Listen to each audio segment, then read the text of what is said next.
several events of the past year changed the way you value people? Well, I guess you value, well, doing what I do, you value people, but there's a deeper meaning to the value you have going through all of this. If you took, because now let's face it, we were in a social, economic, political, and health um, crisis right now. And we look at all of them, and you can understand with empathy what everybody's going through. And although I always worked at home, so for me, the only thing that was different was my nights not going out and seeing my friends. But other than that, my life was pretty normal. Um, but the events are so profound in the fact that you can see how people so differently interpret everything that's going on in their individual lives and how it affects them. And in doing so, you grow in understanding of other people. And you wish that that would be broadened, that during this crisis, that people would understand that. For instance, yeah, I might be comfortable with what I'm doing. I might be comfortable in my home and in my income. But I also look at those that are marginalized, those that don't have any income. And having been in the hospitality industry, you definitely have a sweet spot for the restaurants, what they're going through. But you look at that single mother, or you look at that very, I would say, marginalized, impoverished family that are just making it day to day, and you want to reach out, and you can look through life through their eyes. And a lot of times, that's what we don't do. We don't look when we say, "Oh, people are depressed. Ah, they're depressed. It's not that bad." Yes, it is that bad for them. It is terribly bad for them when you're not sure what's going to happen. And when you have children and you don't know how you're going to care for them, that is a tremendous pain, a tremendous hurt.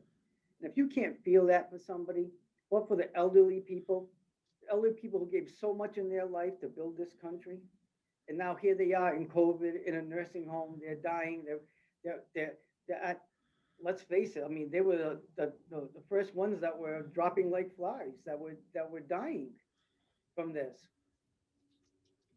It, I hate to say the word enriches, but it truly does. It opens your heart and your mind into other people's lives that you would after before like just be cursory.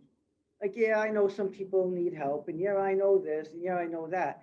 But when you see it in such a devastating environment and social crisis, and especially the political crisis, to see people develop such hatred on both sides, when we've always been a 50-50 divide, but there was always that centrist feeling. People would respect what each other says. And now there isn't respect anymore. Instead, there's anger on those two extreme ends, which were always small. They weren't much of the makeup of our political system. And you can, and if you say to yourself, well, I don't understand why they're being violent. I don't understand why they're going to crash the White House or why they're burning buildings. We don't understand a lot of times what their values are and why do they have those values? Why do they hang on to those values to make them so angry? Is it insecurity? Is it something they went through in their life that they're afraid to happen again? You know, are they just part of a group or a herd? And if so, were they insecure and that's what they need, that protection of that herd?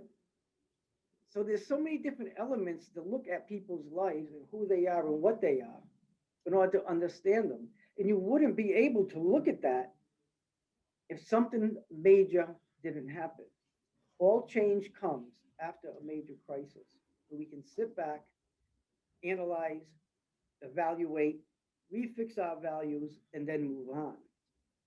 And I say for me, this has really been eye opening in the fact of how many people at one time can be so hurt and so despondent and like so unhappy with what's going on.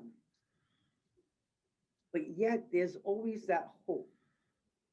And that's the one thing. As long as people can continue with hope instead of despair, we can always get out of it.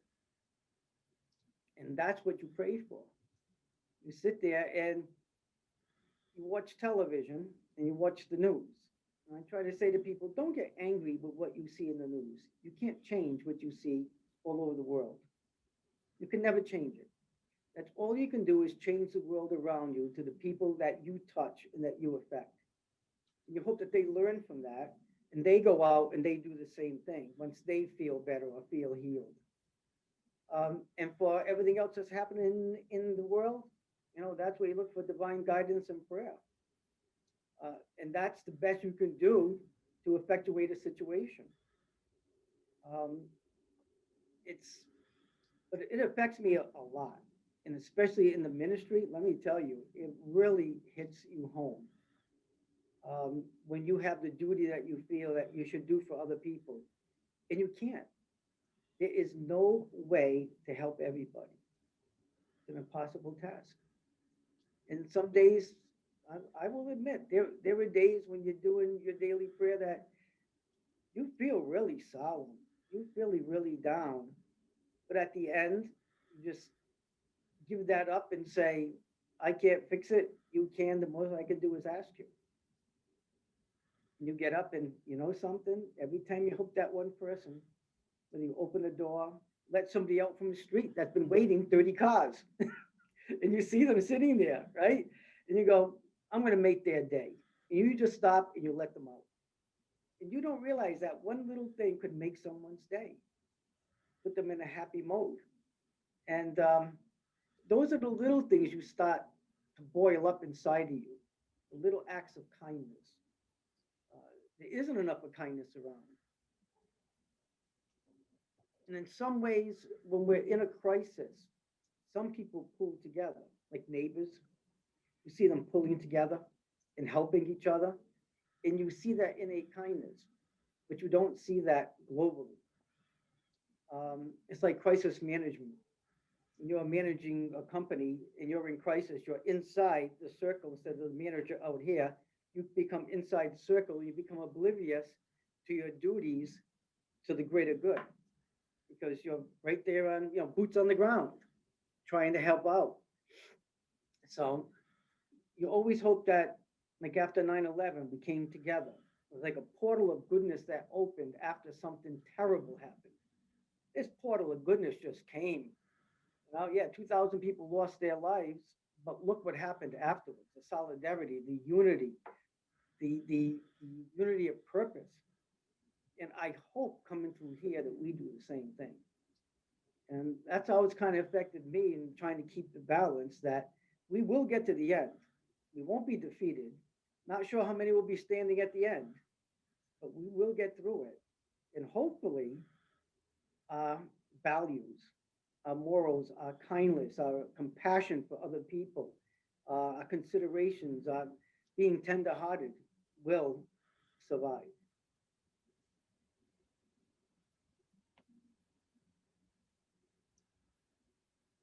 I have like 5 follow-up questions to everything you just said that are not even on our list.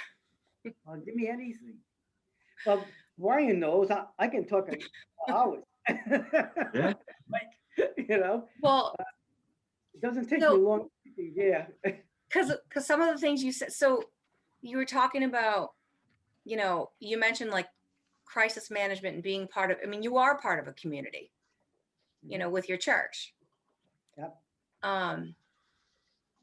So have you seen more, have you had people come to you with more raw emotion than you typically had in the past? That, and is it more difficult for you to manage that? Like, is it different? Is it more intense than it ever had been before? Yeah.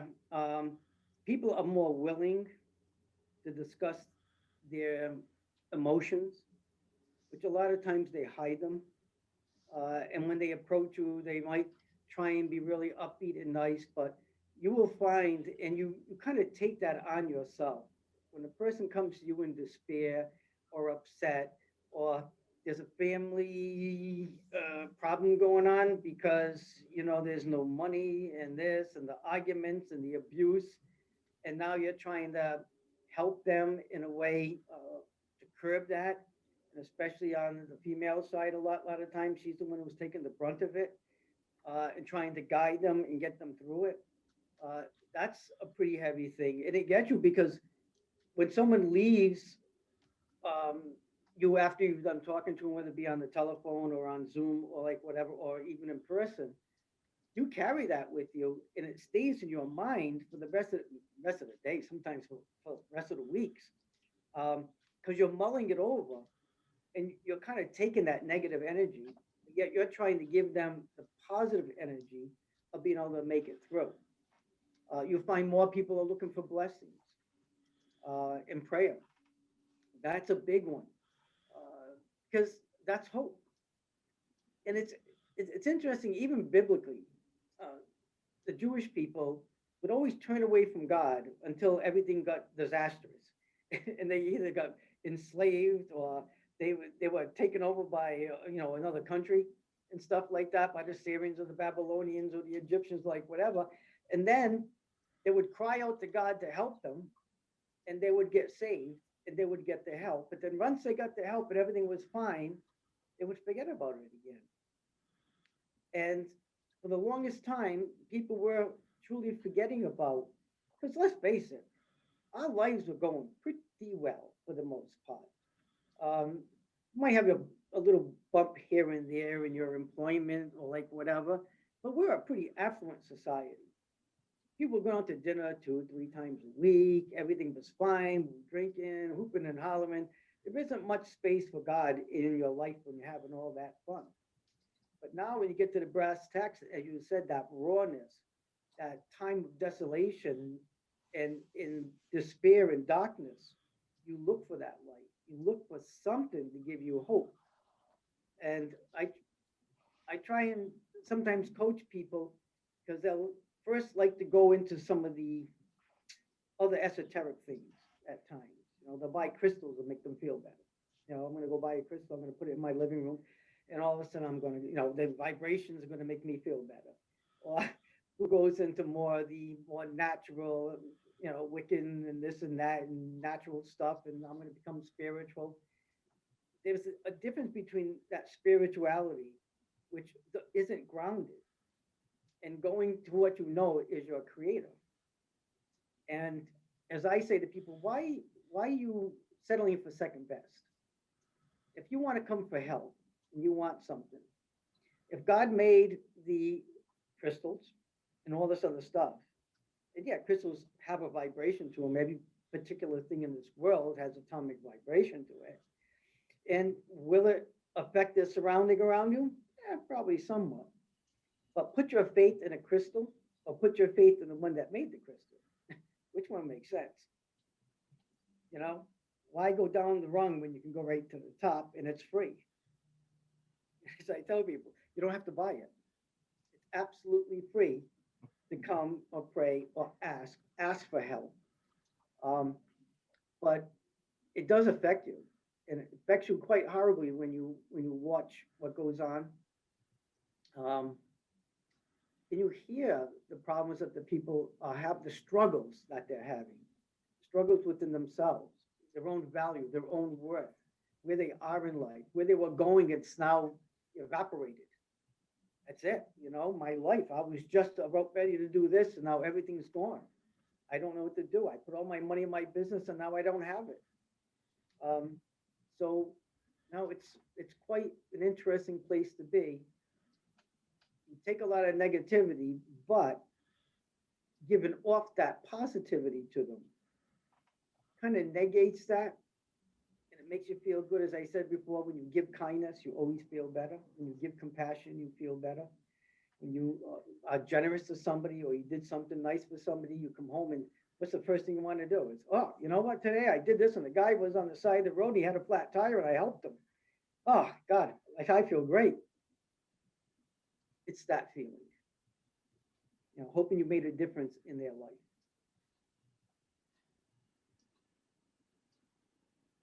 Guys look kind of like. Well, Neely said she had 5 questions, so we're just sitting back and Well, Okay. Well, I think you answered, no, not really 5. I think you answered the other question I was going to ask, which was what helps you deal with the heaviness of what you hear, which it sounds like your you helping and your generosity and your compassion and your and the blessings that you give when you take on that heaviness and people's the severity of people's issues, when you can really sit and think about what you're doing for them. It sounds like that is kind of your self-care. That's part of it. And also, what you realize is that being in the ministry, what you're giving isn't yours. What you're giving is you are representing and you're giving off your God, your Lord, and there's your strength. Your strength is coming back afterwards and say, I hope I represented you properly. I hope I did the right thing. I hope I said the right thing. Even on a Sunday Mass, I will sit there and every gospel has 4, 5, 6 different points of view. Because the gospel has 4 or 5 different people in it. You could take each one of those people in that gospel story, that parable, and you could form the entire story of that gospel from their point of view, from the point of the master, from the point of the servant, right? So it's that same thing is is that understanding, but you go back and what I say is on Sunday morning is I have all these things I could talk about today. Which one should I say? And I'll be absolutely honest with you. I might spend a couple hours writing a homily. I put it down in front of me. 99 and 4,400% of the time, that's not what comes out. Okay? It just doesn't. Oh, you might start the first few lines, and then all of a sudden, it's like you get taken over, and what was just read in the first 2 readings, and then the gospel, when you read it, all of a sudden something clicks and it just flows. So that's what I'm trying to get you to grasp, that it's not you that's coming through. Because when someone comes to me with a difficult situation, my first thing is like, oh, please. In my mind, I'm saying, oh, please give me the answer to this. Let me help them. I don't know how capable I am at answering this, and then all of a sudden, you say what you're supposed to say, and it just comes out and it works. How many times have you done a homily and people text you after saying, boy, did I need that? Did I know? No. I didn't know. It just came out, So that guidance, and, I don't know how religious you want to get in this, but that guidance from the Holy Spirit or from, the Lord does come to you if you're honest and open to it. And that's where you get your strength. That's where you come back and say, I hope I represented you well. I hope your love came through me to them. And that's where it negates. At that point, you just dispense it, but you still might think about it. Think about that poor person going home and still facing the situations that they're facing. excellent. Is this more than what you were thinking about? Oh, I loved that answer. You do such great work. It's so beautiful. That's why I say when the first question came, it is the most fulfilling thing that you could ever do. And it's not you. That's the point. It's unselfish, it's humble, it's that humility because it isn't you. And I think that's the beauty of it. You don't want to take any responsibility because it's not me. So I guess if it messes up, I got to call them and tell them. Yeah.